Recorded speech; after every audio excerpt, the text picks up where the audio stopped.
Bonjour et bienvenue dans ce nouveau numéro d'Impact consacré aujourd'hui à la dette des collectivités locales. L'endettement public local représente aujourd'hui 156 milliards d'euros. En 5 ans, la dette des collectivités locales a augmenté de 43 milliards d'euros. Les besoins de financement des collectivités locales sont de plus en plus importants, a fortiori parce que l'État leur a transféré de nouvelles compétences. Les élus locaux sont donc face à une alternative extrêmement simple. Soit ils augmentent les impôts locaux et la plupart s'y refusent, soit ils ont recours à l'emprunt. Quelles sont les conséquences de cet endettement des collectivités locales et comment mieux gérer la dette publique locale? Pour en parler, j'aurai le plaisir de recevoir dans quelques instants Jean-Luc Boeuf, administrateur territorial et co-auteur pour l'Institut Montaigne d'une étude consacrée à la gestion de la dette publique locale. Impact, c'est tout de suite.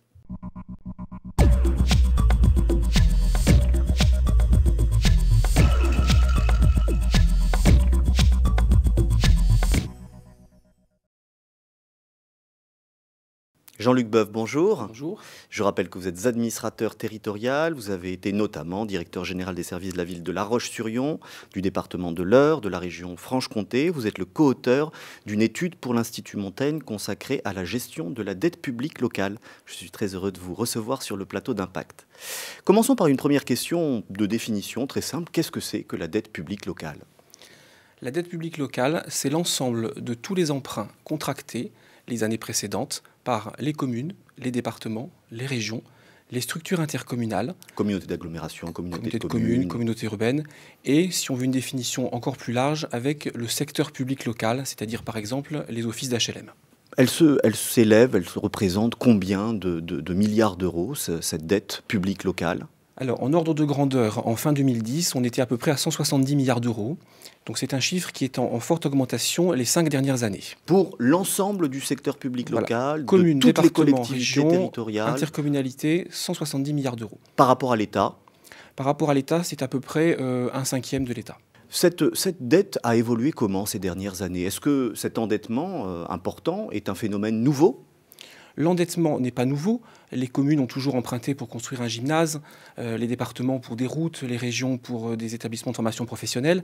Ce qui est de nouveau, c'est la rapidité de l'évolution ces 5 dernières années de la dette de ce secteur public local. Jean-Luc Boeuf, les collectivités locales peuvent s'endetter comme elles le veulent. Elles peuvent recourir sans entrave à l'emprunt. À partir du moment où leur budget est équilibré en fonctionnement et en investissement... C'est l'obligation qu'elles ont. Elles sont obligées chaque année de faire voter leur budget en équilibre. Voilà, il faut présenter un budget en équilibre de façon technique de section à section, donc section de fonctionnement, les dépenses courantes, dont les dépenses de personnel, et section d'investissement, les réalisations que vous faites. Les projets, un gymnase, un lycée, un collège, tout en sachant que l'emprunt rentre dans l'équilibre budgétaire de la collectivité locale. C'est ce qui permet le plus souvent de faire voter justement un budget en équilibre. Exactement. Sans le recours à l'emprunt, les budgets ne seraient pas en équilibre. Exactement. Quelles sont les causes, les principales causes, Jean-Luc Boeuf, de l'accroissement de cet endettement des collectivités locales ces dernières années, ces 5 dernières années? Toujours en le reliant à une vision d'ensemble, c'est-à-dire les finances publiques de la nation, on pourrait considérer le budget des collectivités locales comme un gros camembert. Et ce camembert serait composé en 3 grosses parties.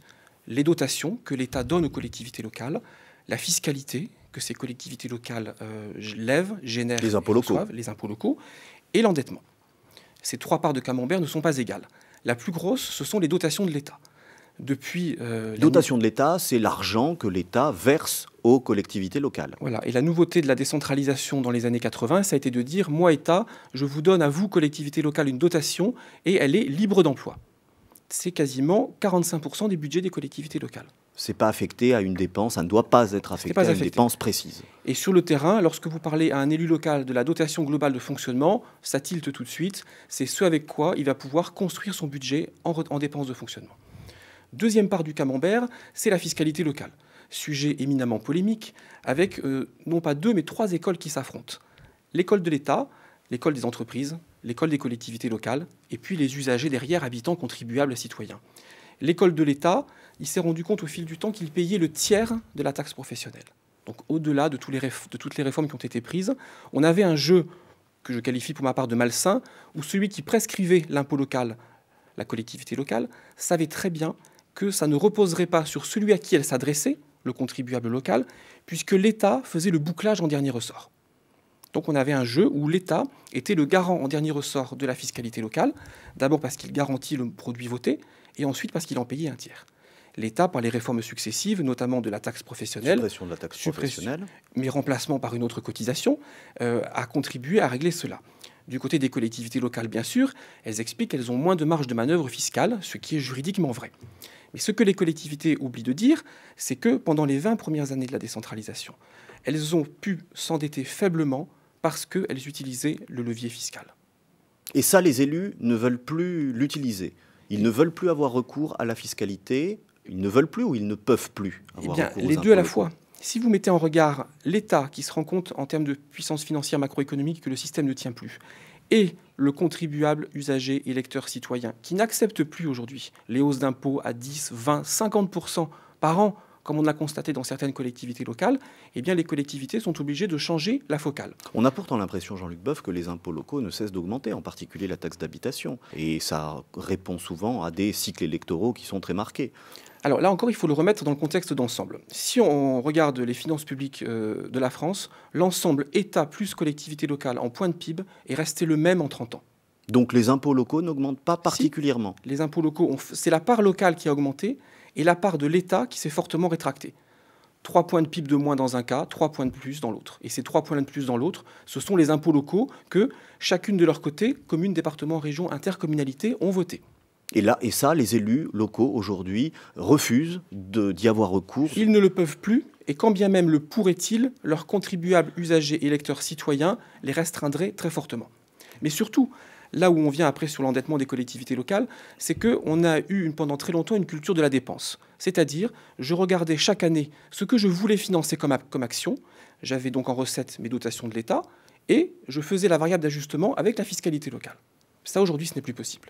Donc, élément important de cette réforme fiscale de l'État et du gel des dotations de l'État annoncé pour 2011 et pour 3 ans, c'est que ça oblige les collectivités locales, 1, à se tourner vers l'emprunt pour les vraies dépenses d'investissement, et 2, ça oblige les collectivités locales à passer d'une culture de la dépense à une culture de la recette. Et ça, c'est nouveau. Pourquoi elles ont augmenté dans ces proportions-là, ces dépenses locales? Alors, elles ont augmenté parce que l'État a transféré des compétences aux collectivités locales, et d'une part, et d'autre part, l'État, sur des compétences non transférées, les a fait financer en partie par les collectivités locales.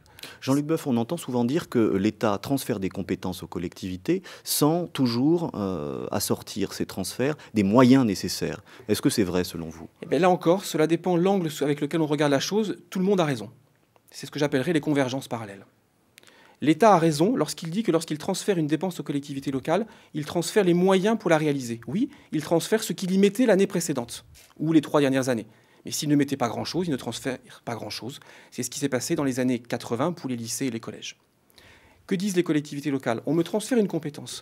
J'ai une demande locale, qui est une demande de mes contribuables, usagers, électeurs, citoyens, pour pouvoir nourrir les élèves, éduquer les élèves, fabriquer des complexes sportifs. Et donc, face à cette demande locale, eh bien, il faut que je mette des moyens financiers supplémentaires. C'est ce que les collectivités ont fait dans les années 80, 90 et 2000, avec notamment cette technique des cofinancements. Qu'est-ce que c'est? Un cofinancement, en quoi ça consiste, ces cofinancements? Je veux construire un centre ludique polyvalent dans une commune de moyenne importance, eh bien, je n'ai pas la capacité, moi, commune de 10 000 habitants, de financer ce centre ludique polyvalent. Eh bien, je vais me tourner vers l'intercommunalité, le département, la région et peut-être l'Europe pour bénéficier en partie de financement. C'est une mutualisation du financement. Oui, mais sur une compétence qui n'est pas celle de ceux qui financent. Quel a été l'impact, et quel est peut-être toujours l'impact de la crise financière sur l'endettement des collectivités locales? Alors, pareil, il faut remettre dans le contexte ce qu'est la crise financière des collectivités locales. Elle est bien évidemment intervenue dans le contexte de crise financière mondiale et ce qu'on a appelé à un moment donné le risque de credit crunch, c'est-à-dire le risque pour les collectivités locales de ne plus pouvoir bénéficier non pas des financements qu'elles avaient votés, mais que les banques ne puissent plus répondre concrètement à ces appels d'offres. À la fin 2008, les banques ne répondaient qu'en partie aux appels d'offres que lançaient les collectivités locales. Donc il y a eu un très court moment... À cause de la crise. À cause de la crise financière. Ça, c'est elles ne voulaient plus financer les projets, en gros. Elles ne pouvaient plus. Ça, c'est le credit crunch pour les nouvelles dépenses d'investissement.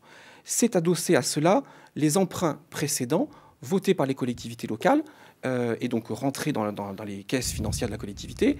Et comme tout un chacun le sait, l'emprunt, c'est d'abord du capital que vous remboursez en fonction de la durée et de l'intérêt, c'est le prix de l'argent. Donc vous avez du capital que l'on vous prête, de l'intérêt que vous remboursez, c'est le prix du temps.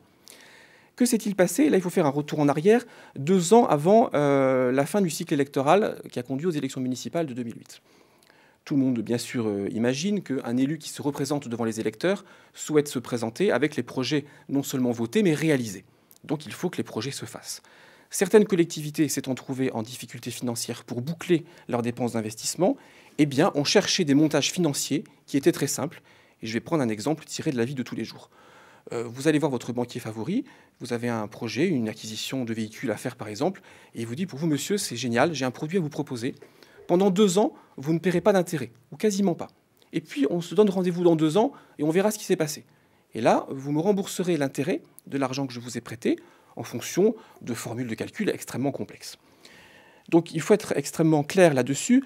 Les emprunts toxiques des collectivités locales ont été votés par elles en toute connaissance de cause. Et comment ça se fait, Jean-Luc Boeuf, justement, que les collectivités locales ont investi dans ces produits-là à travers des mécanismes financiers complexes, voire même ésotériques ou exotiques? Parce qu'elles avaient en face d'elles 2 solutions.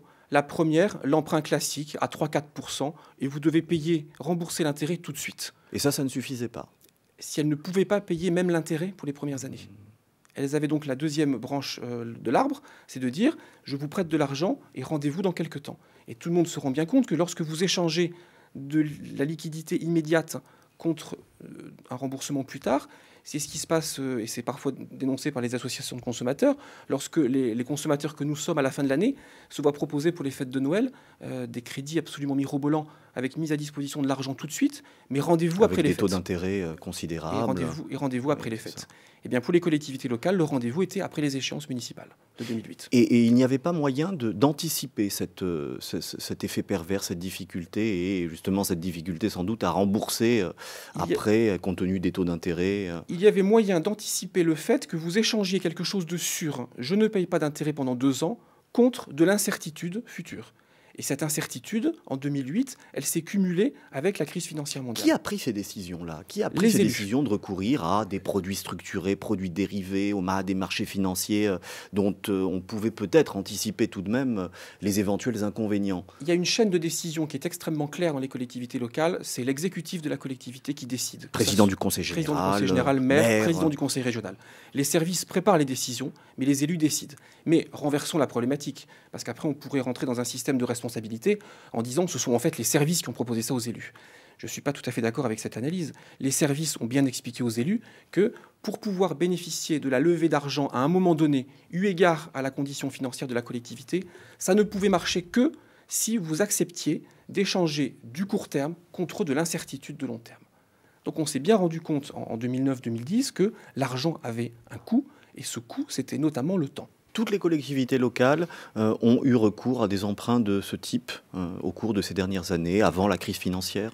Je le dirais différemment, je dirais que toutes les collectivités locales se sont attachées dans les 15 dernières années à avoir une gestion dynamique de leurs dettes. C'est-à-dire qu'on est passé de la fin des années 80, début des années 90, à une dette un peu plan-plan, en taux d'intérêt fixe, extrêmement coûteuse, à une dette partie fixe, partie variable, et puis après à une gestion dynamique de la dette. Et c'est là où les élus ont besoin d'avoir des techniciens en face d'eux qui ne sont pas peut-être censés connaître tous ces mécanismes compliqués, mais doivent pouvoir dire à leurs élus à un moment donné, stop, on ne comprend plus le produit qu'on nous propose, et là je ne vous propose pas d'y aller. Est-ce que ces dépenses publiques locales, dépenses faites par les collectivités, quelles qu'elles soient, sont contrôlées par quelqu'un, par une autorité, par le préfet, la Chambre régionale des comptes, qui sais-je encore? Alors, vous avez à l'entrée du vote de l'acte budgétaire un contrôle par le préfet, c'est le contrôle budgétaire. Pur contrôle de légalité, contrôle juridique. Mais en tant qu'acte budgétaire, il est contrôlé 2 fois. Il est contrôlé une première fois en tant qu'acte juridique, et il est contrôlé, si je puis dire, une deuxième fois, même si ça se matérialise par le même acte, par un contrôle financier. Ça, c'est à l'entrée du dispositif. Et ça, c'est le préfet, c'est le rôle du préfet. Au milieu du dispositif, vous avez le contrôle du payeur de la collectivité, qui est un agent public qui ne relève pas de la collectivité et qui, lui, a un rôle extrêmement simple. Est-ce qu'il y a de l'argent en caisse pour payer le projet? Puisque, rappelons-le, une collectivité locale ne manie pas d'argent en caisse. Ça, c'est le TPG. Voilà, c'est le payeur... Trésorier, payeur général. Voilà, ou le payeur de la collectivité pour les collectivités de moindre importance. Et troisième contrôle, c'est à la sortie, c'est le contrôle par la Chambre régionale et territoriale des comptes, qui, elle, opère un contrôle ex post. Mais à la sortie, pardon, ça veut dire en fin d'exécution. En fin d'exécution, elle ne vient pas tous les ans, elle vient en général tous les 4 ans, et elle exerce un contrôle de la régularité de l'engagement de la dépense publique, mais en aucun cas un contrôle d'opportunité.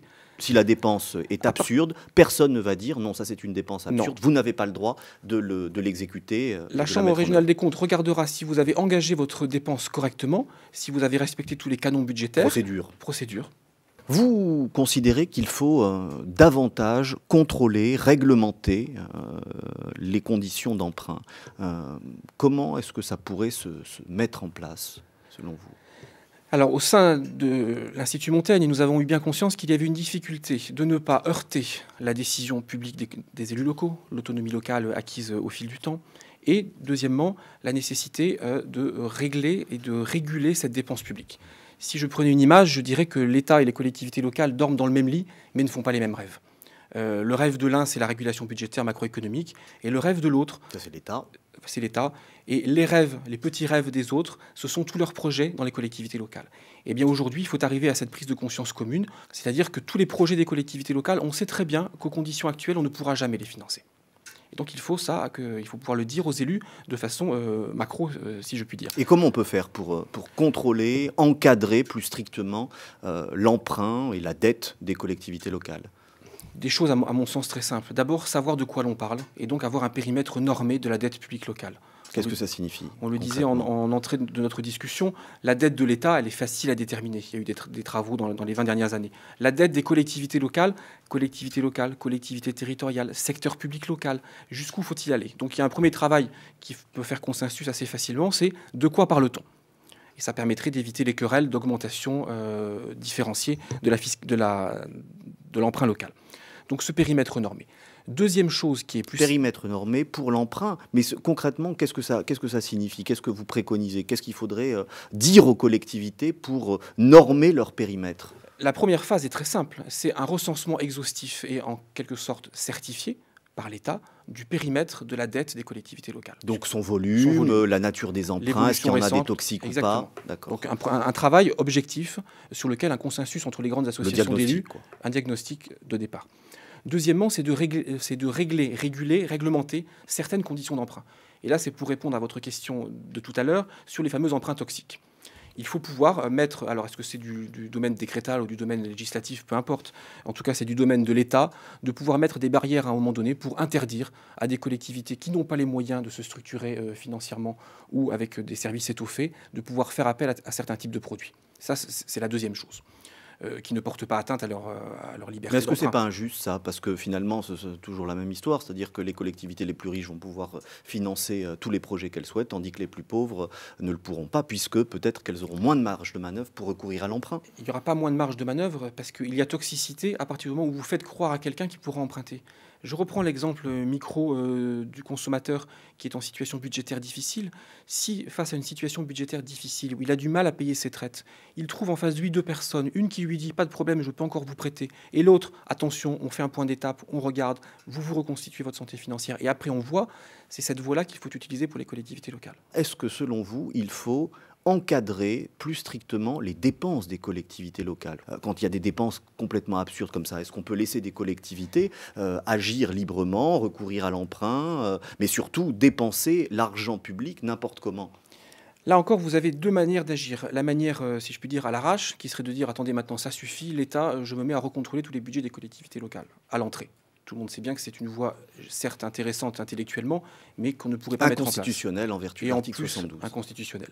De façon plus sérieuse, ce qu'il est possible de dire, c'est que avec ces régulations budgétaires qui ont été mises sur les budgets des collectivités locales et sur la façon de construire un budget, de la dotation qui est gelée, de l'emprunt que l'on ne peut plus utiliser de façon aussi facilement qu'avant, et de la fiscalité et de l'emprunt aujourd'hui, eh bien, les collectivités, en changeant leur façon de faire, passer d'une culture de la dépense, je veux financer ces dépenses, comment je fais, à je dispose d'un budget de 100 et comment je fais.